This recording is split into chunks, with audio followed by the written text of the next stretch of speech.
Muy buenos días, amados hermanos. Qué alegría que esta mañana podamos estar juntos nuevamente en un tiempo como este, en el cual podemos dedicarlo para estudiar juntos acerca de la palabra de Dios, la bendita y gloriosa palabra de Dios, donde Dios va reflejando su voluntad para nuestras vidas. Y justamente pensando en la voluntad de Dios, me gustaría empezar haciéndote una pregunta. Si si tuvieras una hoja en blanco en este momento, yo espero que la tengas, que tengas para ir anotando allí con tu Biblia, tu material de apuntes, que tengas ahí un esferito. Y en una hoja en blanco, si yo te pidiera que escribieras allí la voluntad de Dios, que la describas, describe la voluntad de Dios para tu vida. ¿Qué escribirías? ¿Qué pondrías allí? ¿Qué cosas anotarías? A ver, piensa rápidamente. Te doy unos minutos, segundos mejor. Bueno, yo espero que se te hayan ocurrido algunas cosas interesantes que están allí, que salen justamente de allí, de la palabra de Dios. ¿Sabes una cosa? El tema que me gustaría compartir contigo en esta hora tiene que ver justamente con esto, con conocer la voluntad de Dios. Porque la voluntad de Dios no es algo que Dios está queriendo esconder, ocultar y que está queriendo jugar con nosotros, sus hijos, como al gato y al ratón, escondiéndose. No, no, no, no. La voluntad de Dios no es así. Dios, por su carácter, que es bueno, ya lo vamos a ver en este momento, Dios quiere que conozcamos su voluntad. ¿Ok? Entonces me gustaría que vayamos un instante allí al libro de Romanos, porque allí en el libro de Romanos, en el capítulo 12, en el versículo 1 dice, así que hermanos, os ruego por las misericordias de Dios, que presentéis vuestros cuerpos en sacrificio vivo, santo, agradable a Dios, que es vuestro culto racional. ¿Qué te parece? Allí el apóstol Pablo nos está poniendo este desafío, que presentemos nuestros cuerpos en sacrificio vivo, santo, agradable a Dios, porque ese es el culto que agrada a Dios. ¿Por qué no oramos un instante antes de continuar? Acompáñame en una palabra de oración. Amado Dios y buen Padre, gracias te doy en esta mañana hermosa que nos regalas para juntos con tu pueblo santo, tu pueblo redimido, aquel pueblo que compraste con tu sangre preciosa en aquella cruz, poder aprender y conocer acerca de tu voluntad. Mi Dios, gracias por este tiempo. Guíanos en este maravilloso tiempo de estudio. En el nombre de Cristo Jesús. Amén. Amén. ¿Ok? Entonces, mi amado hermano, hablando de la voluntad de Dios, para algunas personas, la voluntad de Dios puede sonar como algo eh, atemorizador, como algo de temer, como que la voluntad de Dios me parece que no es de confianza, no es confiable. Y yo he tenido la oportunidad de hablar con algunas personas, por ejemplo, con algunos padres, cuyos hijos están allí experimentando en su corazón el llamado de Dios para ser misioneros. Y cuando van y lo conversan con su padre, el papá, no, hijo, ser misionero no, ¿de qué vas a vivir? ¿Cómo vas a sobrevivir en este mundo? Vos no, eso no es para vos. Porque tienen miedo que sus hijos vayan a sufrir, vayan a quizás a pasarla mal, porque no fueron a la universidad a sacar un título, a tener una profesión y a tener un trabajo que, entre comillas, le dé seguridad. Ahora, estudiar es muy bueno, yo lo recomiendo, por la gracia de Dios. Yo también estudié en la universidad, pude ejercer mi carrera universitaria y después Dios me llamó a las misiones. Pero así fue el plan de Dios conmigo, la voluntad de Dios para conmigo. Conozco de otros grandes siervos de Dios que Dios los llamó cuando estaban allí en sus estudios universitarios y Dios los llamó, ellos interrumpieron eso porque fue la voluntad de Dios en ese momento y no concluyeron eso, sino que Dios los llevó inmediatamente para otro lado. Y otros que ni siquiera pisaron la universidad y Dios los llamó. La voluntad de Dios es muy particular para cada persona. Pero cuando no hay un concepto real, bíblico de la voluntad de Dios, algunos tienen miedo. Los jóvenes, solteros, por allí tienen miedo a la voluntad de Dios, porque van pensando que por allí Dios va a traer a sus vidas una pareja que no cumple con sus expectativas, no alcanza, no llega a las expectativas que ellos tienen con respecto a su pareja. Y por ahí tienen miedo de que Dios se equivoque o de que llegue tarde, ¿no? Están mirando que su amigo, su amiga ya tienen una pareja, quizás ya están casados, ya tienen hijos, y él o ella, en cambio, no llega nadie, y comienzan a tener miedo de que la voluntad de Dios sea dejarlos solteros y ellos no quisieran experimentar la vida de esa manera. Entonces hay gente que, como no conoce al Dios de la palabra, al Dios de la Biblia, van teniendo miedo. Para otras personas, la voluntad de Dios puede ser algo aburrido, incluso puede llegar a ser algo ridículo. Hacer la voluntad de Dios, qué ridículo. Ellos no quieren vivir vidas aburridas, ellos quieren vivir vidas alocadas, aceleradas, quieren vivir en un desenfreno total. Y entonces van pensando, la voluntad de Dios es aburrida. Perdón.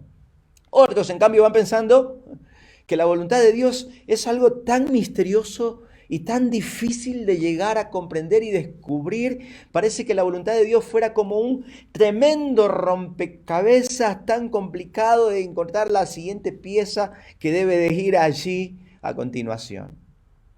Pero estos conceptos o estas ideas de la voluntad de Dios son ideas tan lejos de la realidad, son ideas tan equivocadas. Entonces, me gustaría que me acompañes rápidamente al libro de Romanos, que es el capítulo con el que empezamos este tiempo. Porque el libro de Romanos, podríamos describirlo así, como la carta magna de la doctrina cristiana. Sí, allí el apóstol Pablo va a describir, por ejemplo, del capítulo 1 al 8, él va a hablar acerca de esas tremendas verdades de la fe cristiana y va hablando acerca de las diferentes ramificaciones de cómo el cristiano puede conocer, puede adquirir y aprender acerca de esa fe. Y en el capítulo, por ejemplo, del 9 al 11, en cambio va él a hablar acerca de la dispensación de Dios para con su pueblo Israel. Por ejemplo, en el capítulo 9 va a hablar acerca del pasado de Israel. En el capítulo 10 habla del presente de Israel. Y en el capítulo 11 va a hablar acerca del futuro de Israel. Así es que él va a hablar del 1 al 8 acerca de este tema de la fe, del aspecto de la fe, del 9 al 11 de su programa dispensacional con Israel. Pero a partir del capítulo 12, el apóstol Pablo va a dar instrucciones acerca del comportamiento, de cómo debe vivir el creyente, cómo debe vivir el Hijo de Dios. Acompáñeme nuevamente a la lectura, ahí está, ¿no? En Romanos capítulo 12, versículo 1. Así que, hermanos, os ruego por las misericordias de Dios que presentéis vuestros cuerpos en sacrificio vivo, santo, agradable a Dios, que es vuestro culto racional. No os conforméis a este siglo, sino transformaos por medio de la renovación de vuestro entendimiento, para que comprobéis cuál sea la buena voluntad de Dios, agradable y perfecta. A través de este versículo, nosotros lo acabamos de leer, usted lo vio en la pantalla, vemos cómo el apóstol Pablo va cerrando este versículo, este pasaje, hablando de este tema, la voluntad de Dios. Él quiere que sepamos, de parte de Dios, que sepamos acerca de la voluntad de Dios. Entonces me gustaría compartir rápidamente tres aspectos de la voluntad de Dios. En primer lugar, la definición de la voluntad de Dios. Porque fue clave, ¿no? El versículo 2 que leímos de Romanos 12 fue clave. Allí el apóstol Pablo usó tres expresiones que nos ayudan a entender a tener una definición clara de la voluntad de Dios. Él usó tres palabras donde nos muestra claramente esas tres cualidades maravillosas. Por ejemplo, él dijo que la voluntad de Dios es buena. La voluntad de Dios es buena. Ahora, para para asimilar esa cualidad de la voluntad de Dios que es buena, es necesario que nosotros entendamos pues la esencia de la voluntad de Dios, porque la esencia de la voluntad de Dios tiene que ver con Dios mismo, tiene que ver con la persona de Dios, tiene que ver con quién es Dios en su esencia. Por ejemplo, allí en Marcos, ¿no? Capítulo 10, el versículo 18, nosotros leemos, Jesús le dijo, ¿por qué me llamas bueno? Hablando con el joven rico, ¿no? Que le dijo, maestro bueno, cuando vino y lo abordó allí, se le cruza por el camino. Y él le dice, ¿por qué me llamas bueno? Y entonces le va a decir, ninguno hay bueno, sino solo uno, Dios. Dios, esa es su esencia. Dios es bueno. Y me encanta cómo lo presenta Santiago. Santiago allí en el capítulo 1, versículo 17, él va a decir, toda buena dádiva y todo don perfecto desciende de lo alto, del Padre de las luces, en el cual no hay mudanza ni sombra de variación. Toda buena dádiva y todo don perfecto desciende de lo alto del Padre de las luces. Dios es bueno. Dios es bueno. Eso es algo que tenemos que recordar siempre. La voluntad de Dios es buena porque tiene que ver con la esencia de quién es Dios. Dios es bueno. Nunca olvide esta verdad, amado hermano, amada hermana. Nunca olvide esta verdad. Dios es bueno. Dios es bueno. Y le digo esto, yo quiero ser enfático en esto, porque el cristiano a veces va a tener que vivir momentos difíciles, momentos de dolor, momentos de adversidad, momentos donde hay un signo de interrogación enorme en su cabeza, en su mente. Y entonces Satanás va a venir allí a atacar este aspecto del carácter de la persona de Dios. Va a venir a tratar de meter en su mente dudas con respecto a la bondad de Dios. Eso fue lo que hizo con Adán y Eva allí en el huerto, cuando aborda a Satanás allí en la persona personalizado en la serpiente, la aborda a Eva y le comienza a decir que Dios les está impidiendo a ellos que coman del árbol de la ciencia, del bien y del mal, porque si comieres de ella, le dijo, sabe Dios que si comes de ese árbol, serás como Dios. Serás como Dios. Entonces, ¿qué le está diciendo? Dios se está guardando para sí algo que puede ser bueno para tu vida, le dice allí a Eva, ¿no? Y Dios no quiere que lo tengas. Dios quiere guardárselo para Él solamente, porque Dios es malo, Dios es egoísta. Dios no es bueno.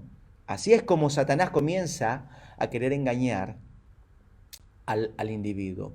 Entonces, mi amado hermano, qué importante que tengamos conciencia de esta realidad. Dios es bueno, la voluntad de Dios es buena. Allí está la esencia de la voluntad de Dios.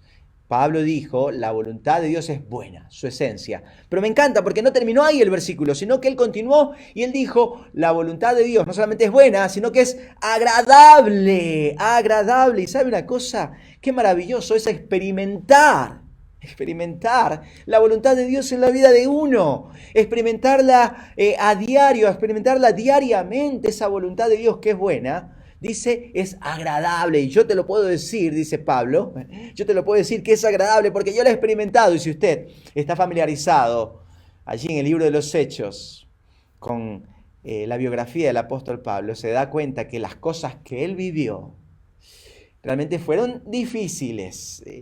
Nadie por allí quisiera voluntariamente ir allí, estar en los zapatos del apóstol Pablo con todas las cosas que vivió. Sin embargo, él, que experimentó la voluntad de Dios, que es buena, él dijo, es agradable. Si vos te atreves a experimentar la voluntad de Dios, vas a ver que es agradable.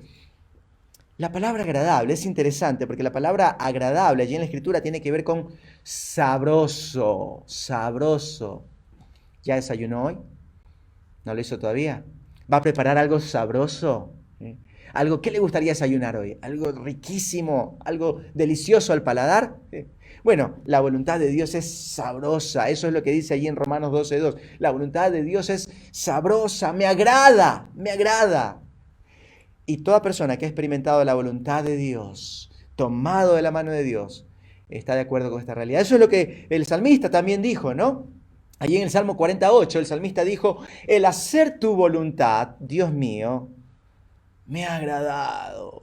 qué rico, qué sabroso haber experimentado la voluntad de Dios, tu ley, y tu ley está en medio de mi corazón, le va a decir, ¿no? Entonces, allí va ayudándonos a entender esta definición de la voluntad de Dios el apóstol Pablo, cuando dice la voluntad de Dios es buena. La esencia de la voluntad de Dios tiene que ver con quién es Dios. Es sabrosa, experimentala. Si vos la experimentas, te vas a dar cuenta que es sabrosa. Y después va a decir, es excelente. Es excelente, la excelencia de la voluntad de Dios. Él va a decir, es buena, es agradable, sabrosa y es perfecta. O sea, es completa, no le falta nada, es excelente. La voluntad de Dios es excelente. No hay en ella falencia, no hay en ella error. Dios no se equivoca, no se equivocó nunca y no lo va a hacer jamás porque es Dios. Si Él en algún momento se equivocara, uy, perdón, me equivoqué, dejaría de ser Dios. Pero justamente por eso es Dios, porque Él es perfecto, es perfecto. La excelencia de la voluntad de Dios, algo maravilloso. Y la voluntad de Dios, allí en su palabra, aprendiéndola de su palabra, uno se da cuenta, qué excelente es tu palabra. El salmista, ¿no? Allí en el Salmo 19:7, el salmista va a decir, la ley de Jehová es perfecta, porque ahí está su voluntad. Esa es su voluntad, su palabra para mí es perfecta, para usted es perfecta la palabra de Dios. Entonces, la ley de Jehová es perfecta, tu voluntad es perfecta, es completa, excelente.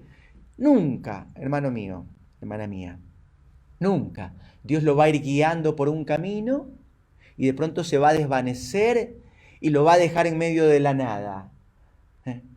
Perfecto es completo, lo va a llevar hasta el final, lo va a acompañar. Yo estaré con vosotros hasta el fin del mundo. No te dejaré, no te desampararé.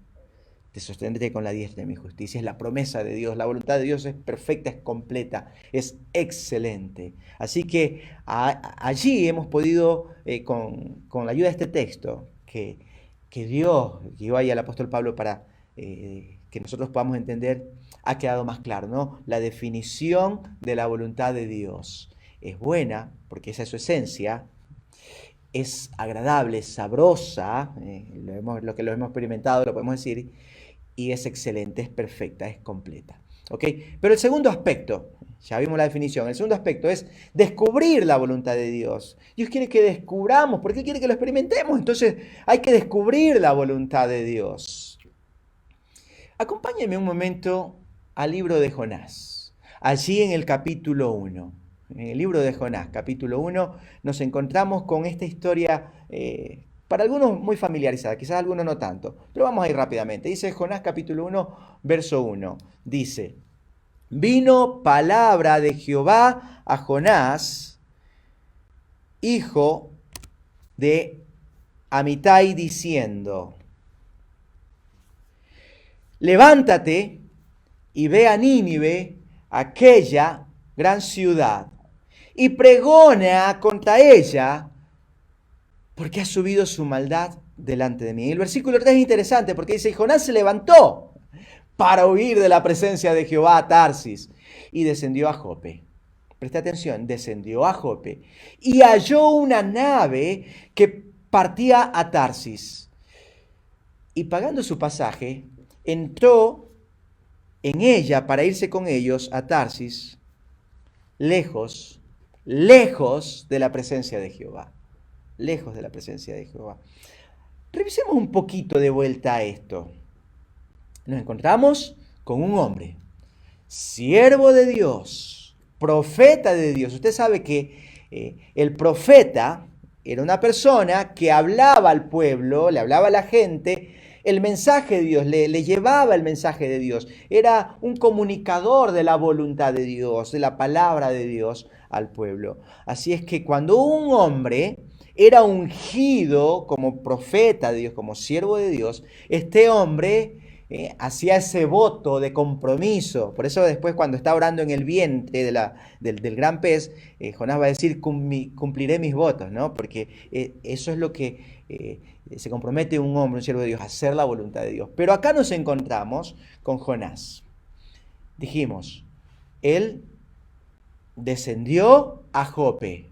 ¿Con qué propósito? Él quería irse a Tarsis. Él quería irse a Tarsis.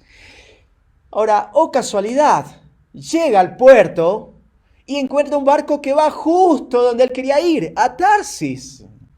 Y cuando pregunta por el pasaje, ¡wow!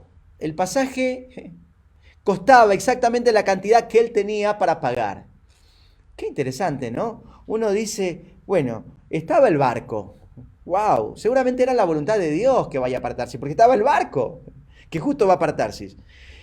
Estaba el precio, era lo que él tenía para pagar. Qué interesante, ¿no? Hay gente que dice, bueno, Dios me proveyó justo para esto, justo. Entonces era la voluntad de Dios, porque Dios me proveyó justo para eso.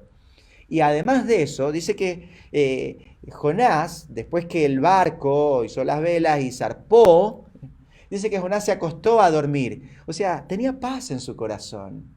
Él tenía paz y se fue a dormir plácidamente. Alguno diría, bueno, ahí está, era la voluntad de Dios, porque las circunstancias, el barco, el precio, el costo, era lo que Dios le había provisto. Dios le proveyó justo para ese pasaje. Y tenía paz, tanta paz que se fue a dormir, Jonás. Pero tenemos un problema, porque la Escritura dice claramente que Jonás descendió allí para huir de Dios, huir de la voluntad de Dios. Entonces, las circunstancias, que haya justo el barco, que justo tenga el precio y que tenga paz en su corazón, no significaba que él estaba haciendo la voluntad de Dios. No estaba haciendo la voluntad de Dios. Y me gustaría que a la luz de la palabra de Dios veamos rápidamente 6 palabras que van explicando la voluntad de Dios. 6 palabras que nos van mostrando un poco si es que nosotros estamos o no en la voluntad de Dios. Si lo que estamos viviendo y experimentando tiene que ver con la voluntad de Dios. Si nuestro corazón está entendiendo que vamos caminando en la voluntad de Dios. ¿Ok? 6 palabras. Permítame un momento.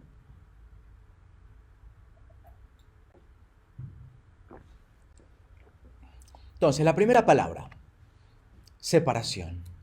¿Sí? Allí en la palabra de Dios habla acerca de la separación que Dios quiere que experimentemos nosotros. Esto es la voluntad de Dios, que nosotros estemos separados ¿de qué? Del presente siglo malo. Miren lo que dice allí en Gálatas capítulo 1, versículo 3. Dice 3 y 4, ¿no? Gracia y paz sean a vosotros de Dios el Padre y de nuestro Señor Jesucristo, el cual se dio a sí mismo por nuestros pecados, para librarnos del presente siglo malo, conforme a la voluntad de nuestro Padre, de nuestro Dios y Padre. Conforme a la voluntad. Ahí está la voluntad de Dios. ¿Cuál es la voluntad de Dios? Que vivamos vidas separadas del presente siglo malo. Dios no quiere, Jesucristo cuando oró al Señor Jesucristo, dijo, no te ruego que los saques del mundo, pero sí que los libres, que los protejas, que ellos se mantengan. Esta es la voluntad de Dios, que nos mantengamos apartados de un estilo de vida pecaminoso, de este siglo malo. Entonces, aquí deberíamos hacernos una pregunta. ¿Cuántas veces nosotros nos hemos detenido a pensar y a preguntarnos honestamente, lo que estoy haciendo, ¿me aparta de este siglo malo o lo que estoy haciendo me está haciendo volver a enredarme con este siglo malo? Esta relación que tengo con esta persona, esta amistad, este vínculo que tengo con esta persona, ¿me ayuda a mantenerme apartado de este presente siglo malo o me ayuda a enredarme en las cosas de este mundo? Los lugares a donde voy marcan claramente que esos lugares me apartan, me mantienen apartado de este siglo malo, o los lugares donde voy me ayudan a enredarme de vuelta en este presente siglo malo. Los programas que yo veo en internet, que veo en la televisión, muestran claramente que yo estoy apartado de este presente siglo malo, o me están enredando otra vez en este presente siglo malo. La voluntad de Dios es que estemos separados de este siglo malo. Esta es la voluntad, dice, de nuestro Dios y Padre, que estemos apartados de este siglo malo. También Pablo le dice a Timoteo, ¿no? Allí en 2 Timoteo capítulo 2, verso 4, dice, ninguno que milita se enreda en los negocios de la vida a fin de agradar a aquel que lo tomó por soldado. Ojo, ojo. ¿Usted quiere saber si está haciendo la voluntad de Dios? Las relaciones que tiene, las prácticas de vida que tiene, los lugares que frecuenta, los programas que ve, las charlas que tiene, ¿lo enredan con el presente siglo malo? Entonces no está haciendo la voluntad de Dios. Porque Dios quiere que estemos separados. Esta es la voluntad de Dios. Que estemos separados del presente siglo malo. ¿Ok? Entonces, separación. Otra palabra importante es santificación. Y santificación también tiene que ver con separación. Pero va más allá de una simple acción, la santificación. Va más allá de una simple acción. Porque mucha gente no comete una acción pecaminosa, no la comete, no porque no quiere, sino porque no puede. Uy, es que si yo hago esto, pero en su corazón quisiera. Así es que la separación no tiene que ver simplemente, o la santificación no tiene que ver simplemente con una separación, sino también con un deseo del corazón. No quiero. Entonces hay mucha gente que no lo hace, no porque no quiere, sino porque simplemente no puede. Pero si tuviera la oportunidad lo haría. Pero Dios quiere que vivamos vidas santas. Que en nuestro corazón decidamos realmente estar separados, apartados. Así es que, ¿cómo está su corazón en este momento? Mire lo que dice la Escritura, allí en 1 Tesalonicenses capítulo 4, verso 3. Pues la voluntad de Dios es vuestra santificación, que os apartéis de fornicación. Y el versículo 4 dice que cada uno de vosotros sepa tener su propia esposa en santidad y honor. Cada uno sepa tener su propia esposa en santidad y honor. Aquí este texto tiene que ver justamente con el pecado sexual. Con el pecado sexual. Qué triste es pensar que hayan jóvenes pensando, y Dios, la voluntad de Dios es que yo me prive de esta sensación, de este deseo que es natural.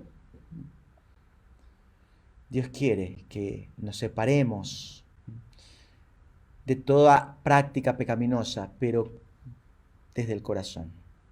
Desde el corazón. ¿Okay? Todo tipo de práctica pecaminosa. ¿Okay? Entonces, separación, santificación, pero también satisfacción. La voluntad de Dios puede satisfacer nuestro corazón, puede satisfacer nuestra alma. Podemos encontrar satisfacción en la voluntad de Dios. Mire lo que dice allí 1 Tesalonicenses 5, del 16 al 18. Dice, estad siempre gozosos, orad sin cesar, dad gracias en todo, porque esta es la voluntad de Dios para con vosotros en Cristo Jesús. La satisfacción se expresa en la gratitud. ¿Qué tan agradecidos estamos de la voluntad de Dios? ¿Qué tan agradecidos estamos? Experimentamos gozo de saber que estamos en el centro de la voluntad de Dios y somos agradecidos a Dios por ello. Yo miro para atrás. Yo me doy la vuelta y miro para atrás. Aquel día que yo en mi corazón experimenté que Dios me llamaba y fue una lucha renunciar a todos mis planes, a todos mis proyectos, a todos mis sueños y decir, Dios, está bien, voy a atender tu llamado, voy a renunciar a todo, voy a seguir tu voluntad. Yo hoy miro para atrás y han habido momentos de lágrimas, momentos de dificultad, momentos de dolor, momentos donde hubieron un tremendo signo de interrogación. Yo miro para atrás. Pero ¿sabe una cosa? Yo miro para atrás y digo, ¡wow! ¡Wow! Caminar tomado de la mano de Dios en su voluntad Ha sido una maravillosa aventura. Me siento satisfecho, completo, pleno, dichoso de haber experimentado la voluntad de Dios. Yo miro para atrás y digo, no quiero otra vida diferente a esta que me ha tocado vivir tomado de la mano de Dios, viviendo en su voluntad. No la cambio por nada. Vengan a ofrecerme lo que me vengan a ofrecer, vengan a proponerme lo que me vengan a proponer, no quiero otra cosa fuera de la voluntad de Dios. Fuera de ti nada deseo, dijo el salmista. Wow, realmente hay mucha satisfacción en mi corazón de haber experimentado la voluntad de Dios. Veo hasta dónde Dios me ha traído y digo, Dios, hasta acá me has traído. Tu voluntad de Dios ha sido buena, agradable y perfecta. Y todo lo que voy a ir descubriendo día a día voy a ir experimentando. Wow, estoy con mucha expectativa. La voluntad de Dios es que experimentemos gozo, satisfacción, gratitud. Es la voluntad de Dios, satisfacción. Entonces, separación, santificación, satisfacción, pero también sumisión. Sumisión, qué palabra tan mal entendida el día de hoy, tan mal comprendida el día de hoy. Sumisión, no, ¿cómo me voy a meter yo debajo de la autoridad de esta persona que tiene muchos defectos, que tiene muchos errores? Someterme a la voluntad, allí a la autoridad de esa persona, no. Y el orgullo, ¿no? Y el orgullo salta. Este lunes que recién pasó, hablando en la reunión de varones, preguntaba, ¿por qué es difícil ser cristiano? ¿Le es difícil a usted? Porque a mí me es difícil ser cristiano. Quizás yo no tengo el nivel espiritual que usted tiene, para usted es fácil ser cristiano, para mí no. Porque yo sí lucho con el orgullo, yo no quiero estar allí sumiso. Quizás usted, bueno, usted es más espiritual que yo. Yo lucho.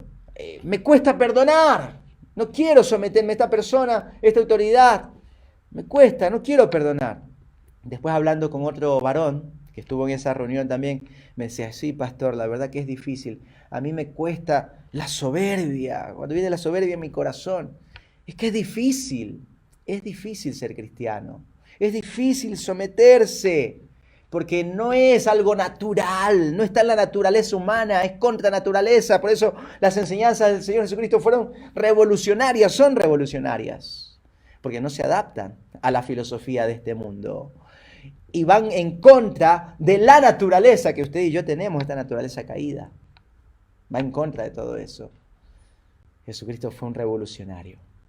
¡Wow! Pero la sumisión es clave para experimentar la voluntad de Dios. Allí en 1 Pedro capítulo 2, verso 13 dice, por causa del Señor, someteos a toda institución humana, ya sea al rey como a superior, y a los gobernadores como por él enviados para castigo de los malhechores y alabanza de los que hacen bien. Porque esta es la voluntad de Dios, que haciendo bien hagáis callar la ignorancia de los hombres insensatos. Esta es la voluntad de Dios, ¿ok? Que nos podamos someter a las autoridades, claro, dentro del contexto bíblico, dentro de lo que la voluntad de Dios marca y determina para nosotros. Someternos a las autoridades. Claro que sí, esta es la voluntad de Dios. Esta es la voluntad de Dios. Pero otra palabra, sufrimiento. Si sumisión nos costaba, sufrimiento nos pone los pelos de punta. ¿Qué? ¿Sufrir yo? Yo no quiero sufrir. Yo no quiero sufrir. El sufrimiento no, por favor. Yo para eso he estudiado duro, mucho. Y he trabajado duro para no tener que sufrir ni padecer nada. Ni dejarme mandar por nadie. Yo no quiero sufrir. Pero ¿sabe una cosa? El apóstol Pedro le va a escribir, allí está sus cartas le va a escribir a una iglesia que está sufriendo, a los expatriados en la dispersión. Y cuando usted se familiariza con la carta, se da cuenta que lo que ellos están sufriendo por causa de su fe en Cristo, que han tenido que huir, ¡wow! ¡Wow!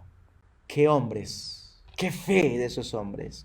Miren lo que dice allí 1 Pedro capítulo 4, verso 19. Dice, de modo que los que padecen según la voluntad de Dios según la voluntad de Dios, según la voluntad de Dios. Encomienden sus almas al fiel Creador y hagan el bien. Y hagan el bien. De modo que los que padecen según la voluntad de Dios, no, yo no quiero sufrir. Pero ¿sabe una cosa? A través del sufrimiento, Dios va trabajando en nuestro corazón, Dios va trabajando en nuestro carácter y Dios se va revelando a nuestra vida. Y a través del sufrimiento, Dios va desarrollando en nosotros el carácter de Cristo. Si no hay sufrimiento, como dice allí un dicho popular, ¿no? Sin dolor no hay gloria.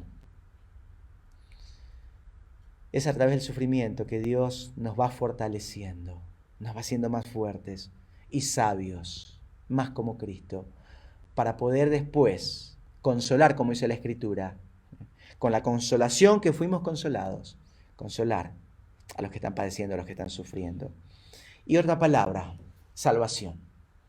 Salvación también es una palabra que nos ayuda a saber si estamos en la voluntad de Dios o no. Claro, usted es hijo de Dios, yo soy hijo de Dios, ya somos salvos. Pero mire lo que dice la Escritura, allí en 2 Pedro capítulo 3, verso 9. Dice, el Señor no retarda su promesa, según algunos la tienen por tardanza, sino que es paciente para con nosotros, no queriendo que ninguno perezca, sino que todos procedan al arrepentimiento. Él no quiere que ninguno perezca, sino que todos procedan al arrepentimiento. Esa es la voluntad de Dios. Y miren lo que dice allí en 1 Timoteo capítulo 2, verso 3. Porque esto es bueno y agradable delante de Dios, nuestro Salvador. Esto es bueno y agradable delante de Dios, nuestro Salvador. ¿Qué cosa? Mire el versículo 4. El cual quiere que todos los hombres sean salvos y vengan al conocimiento de la verdad. ¿Se da cuenta? El cual quiere que todos los hombres sean salvos y vengan al conocimiento de la verdad.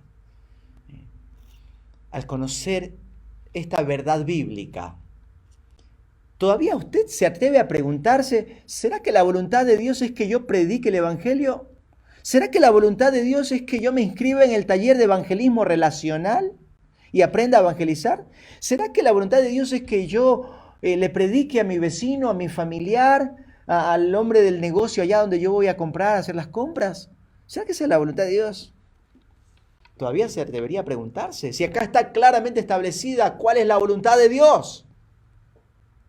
Esta es la voluntad de Dios, que todos los hombres sean salvos.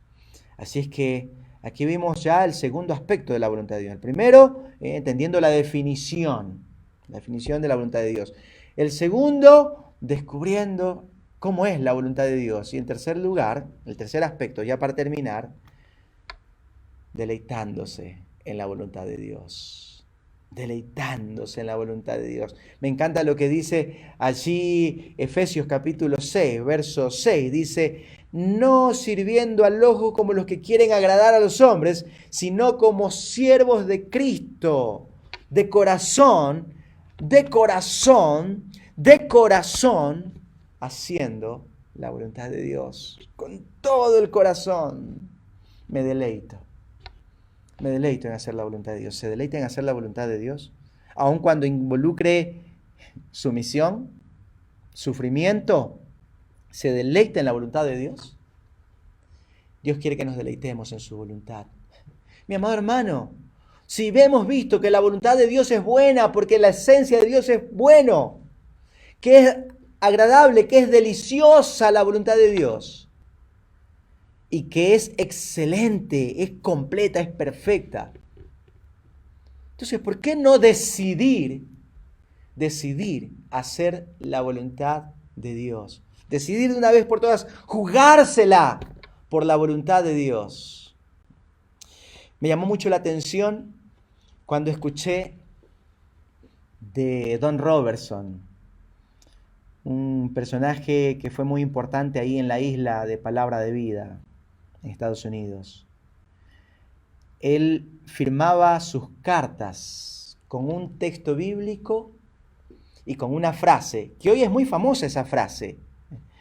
Pero antes de que esa frase sea famosa, porque la marca Nike la hizo famosa, Él ya lo usaba mucho antes, usaba esa expresión. Just do it. Just do it. Solo hazlo. Él firmaba, solo hazlo. Y él firmaba allí con Juan 13:17. Si sabéis estas cosas, bienaventurados seréis si las hiciereis. Solo hazlo. Solo hazlo. Just do it. Just do it. Juan 13:17. Si sabéis estas cosas, bienaventurados seréis si las hiciereis. Amado hermano, mi oración es que vos y yo podamos arrojarnos a los brazos de Dios y determinados a hacer su voluntad. Su voluntad. ¿Qué te parece si oramos? Amado Dios y buen Padre Celestial, gracias por este lindo tiempo hermoso que tú nos has regalado con tu palabra para conocer, aprender y descubrir más acerca de tu voluntad y poder deleitarnos en ella. Que cada uno de nosotros, allí, cada uno de los que forman parte de tu pueblo santo, precioso, pueda experimentar esta gran verdad. En el nombre de Cristo Jesús. Amén. Y amén. Mi amado hermano, qué gusto ha sido estar con usted en esta mañana. Les espero que pueda después disfrutar, los que van allí al taller de evangelismo relacional, disfrutar ese tiempo con el pastor Pablo, y el día de mañana también seguir conectados por este mismo medio para seguir aprendiendo juntos la palabra de Dios a través de los labios, pues, de nuestro pastor Pablo Martini. ¿Ok? Entonces, conmigo será hasta la próxima. Un fuerte abrazo. Dios me lo bendiga.